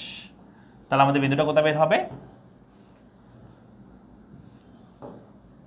যেহেতু বিপরীতমুখী সম্পর্ক, বিপরীতমুখী সম্পর্ক হলে ইকোনমিক্সের রেখা কি হয়? নিম্নগামী হয়। একদম সিম্পল কথা। হ্যাঁ, পরিপূরক দ্রব্যের ক্ষেত্রে চাহিদা রেখা নিম্নগামী হবে। কেন? কারণ একটা দ্রব্যের দাম বৃদ্ধি পেলে অপর দ্রব্যের চাহিদা হ্রাস পায়, সেজন্য পরিপূরক দ্রব্যের চাহিদা রেখা হয় নিম্নগামী।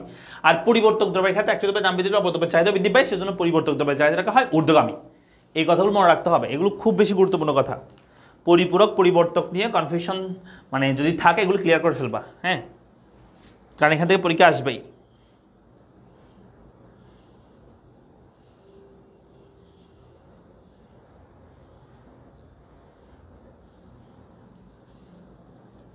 যারা যারা আমাদের টি20 ব্যাচে ভর্তি হন এখনো পর্যন্ত, দ্রুত ভর্তি হয়ে যাও। আমাদের ক্লাস এখনও চলমান, আমাদের অনেকগুলো ক্লাস হয়ে গেছে, প্রায় 8-10টার মতো ক্লাস হয়ে গেছে। সবগুলো ক্লাস রেকর্ডেড আছে, সুন্দর করে সাজানো আছে, এবং প্রতিদিন ক্লাস চলতেছে 9টা থেকে 11টা পর্যন্ত। ঠিক আছে, আজকেও ক্লাস আছে। সো যারা ভর্তি হন ভর্তি হয়ে যাবা। ঠিক আছে, ওকে ফাইন। তো আমরা এটা করলাম 3 নম্বরে। 4 নম্বর বলছে আড়াআড়ি স্থিতিস্থাপকতা নির্ণয় করে দ্রব্যতায়ের প্রকৃতির উপর মন্তব্য করো। এটা তোমরা আড়াআড়ি স্থিতি বের করতে পারবা। একটি দ্রব্যের দামের সাথে অপর দ্রব্যের চাহিদা বের করতে হবে। হ্যাঁ, এই দ্রব্যের দামের সাথে এই দ্রব্যের চাহিদা, যেহেতু এটা আমি একটু আগে বলি সেটা কেমন দ্রব্য, দুইটার মধ্যে এটা বাড়লে যেটা কমে যাচ্ছে, তার মানে সেটা পরিপূরক দ্রব্য, মানে আড়াআড়ি স্থিতিস্থাপকতার মানটা ঋণাত্মক বের হবে। বুঝছো? আড়াআড়ি স্থিতিস্থাপকতার মান কি হবে? ঋণাত্মক বের হবে। আর ঋণাত্মক বের হওয়া মানে কি? সেই দুটো দ্রব্য হবে কি আমাদের পরিপূরক দ্রব্য হবে। হ্যাঁ, আর আড়াআড়ি স্থিতি বের করতে পারবা তোমরা? করতে পারবে কিনা বলো? না পারলে আমি করে দিব, আর পারলে আর করাবো না। আজকে একটু শেষ করবো, আমরা নেক্সট ক্লাসে বাকি অংশটুকু আলোচনা করবো। আরেকটা মনে হয় কোয়েশ্চেন ছিল, আচ্ছা দেখি যদি পারি করে দিব, না হলে পরে চলে যাব।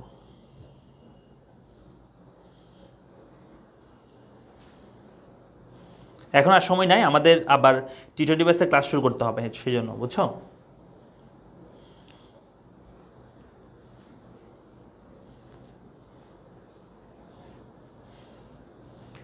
পারবা নাকি করে দিতে হবে? আচ্ছা, অনেকে বলছে স্যার করে দেন। আচ্ছা, করে দিচ্ছি। তাহলে দেখো এখানে কি হবে, আমাদের সূচিটা তো আমরা করে ফেলছি অলরেডি। সূচিটা আবার একবার লিখে দিই, লিখছি তো উপরে, সেই সূচিটা আবার করবা। হ্যাঁ, সূচিটা আবার লিখবা, এই জায়গা করে সূচিটা আবার লিখবা, এখানে 4 নাম্বার লিখো, লিখে সূচিটা আবার করবা। 4 নাম্বার লিখে সূচিটা আবার করবা, করে দেন তুমি স্থিতিশীল বের করবা। ঠিক আছে, মনে রাখবা চাহিদার আড়াআড়ি স্থিতিস্থাপকতার সূত্র হচ্ছে, যেটাকে আমরা ইসি বলি, মানে ক্রস ইলাস্টিসিটি অফ ডিমান্ড বলা হয় এটাকে। হ্যাঁ, ইসি বলা হয়। তাহলে এটাকে আমরা কি বলি? ইসি। ইসি মানে হচ্ছে ক্রস ইলাস্টিসিটি অফ ডিমান্ড। আমি শর্টকাট করতেছি, জাস্ট কোনো কিছু লিখতেছি না, শুধু ম্যাটটা করতেছি। সেটা আনসার হচ্ছে ক্রস ইলাস্টিসিটি অফ ডিমান্ড হচ্ছে চাহিদার দামের মতো লিখবা, delta Q divide by delta P into, হ্যাঁ, into P divide by Q লিখবা। লিখার পরে জাস্ট এখানে কিউর সাথে এক্স লিখবা, পি এর সাথে ওয়াই লিখবা, পি ওয়াই, দেন কি এখানে কিউ এক্স, এটুকু লিখে দেবা। হ্যাঁ, তাহলে হয়ে যাচ্ছে। তাহলে এখানে আমরা আমরা মান বের করবো। এখানে কি এখানে আমরা করবো ডেল্টা কিউ এক্স, এটার মান কি হবে? তারপর ডেল্টা পি ওয়াই এটার মান কি হবে, দেন পি ওয়াই এবং কিউ এক্স এর মান বের করতে হবে। একদম সিম্পল কথা। দেখো পি ওয়াই মানে হচ্ছে প্রাথমিক দাম, প্রাথমিক দাম কোনটা, এই যে বি দেবো, প্রাথমিক দাম কত 10 লিখে দাও। কিউ এক্স মানে হচ্ছে প্রাথমিক চাহিদার পরিমাণ, হ্যাঁ কোয়ান্টিটি এক্স দ্রব্যের চাহিদার পরিমাণ, এখানে আনসার হচ্ছে 100 লিখে দাও।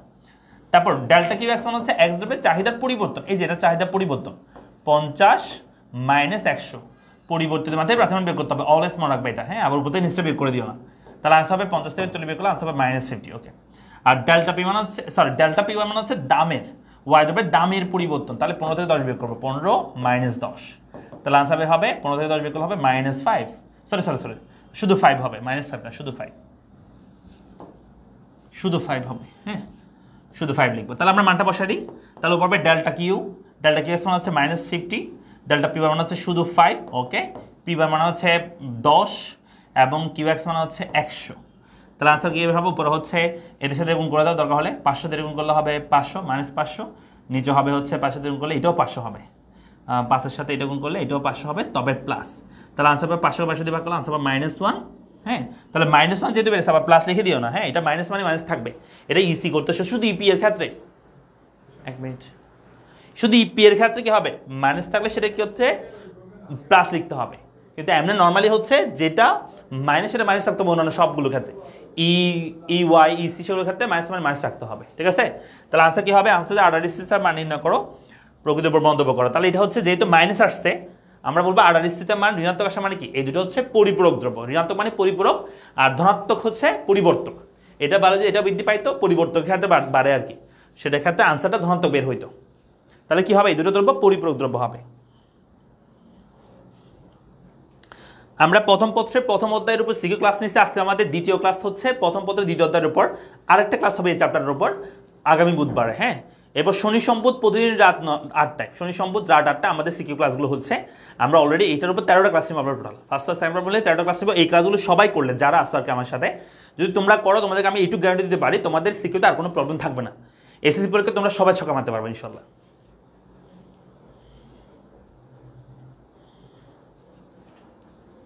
এমসিকিউ কোর্স আমরা করে ফেলেছি অলরেডি, তুমি কোথায় ছিলে, পড়ালেখা পেজে এমসিকিউ ক্লাস হয়ে গিয়েছে অলরেডি, সেগুলো আমাদের ইউটিউব চ্যানেলে প্লেলিস্ট আকারে দেওয়া আছে, তুমি করে ফেলিও, এমসিকিউ মিশন 30 যে প্লেলিস্ট দেওয়া আছে সেখানে করে ফেলবা ইউটিউব চ্যানেলে গিয়ে, ঠিক আছে পারবো, ওকে ফাইন। এরপরে হচ্ছে আর কোয়েশ্চেন দেখাচ্ছি না, যদি আরেকটা কোয়েশ্চেন আছে মনে হয়, আচ্ছা আরো দুইটা আছে কোয়েশ্চেন, আচ্ছা এটা নেক্সট ক্লাসে দেখা দিব, এই দুটো নেক্সট ক্লাসে দেখা দিব, কেমন মানে এই দুটো সহ আরো কোয়েশ্চেন দেখাবো, আমরা আজকে এটুকু পর্যন্ত 7 নাম্বার পর্যন্ত রাখতেছি, নেক্সট ক্লাসে আমরা বাকি অংশগুলো আলোচনা করবো, ঠিক আছে।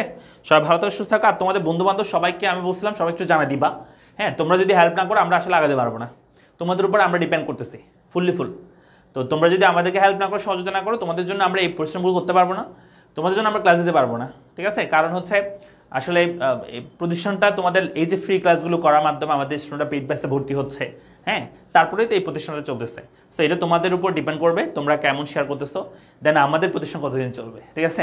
সো তোমাদের উপর আপ টু ইউ, তো তোমাদেরকে সেটা সহযোগিতা করতে হবে আমাদেরকে, আমরা যেন তোমাদের জন্য আরও সার্ভিস দিতে পারি এবং তোমাদেরকে সেক্ষেত্রে কন্ট্রিবিউট করতে হবে, এইটাই বলবো, ঠিক আছে।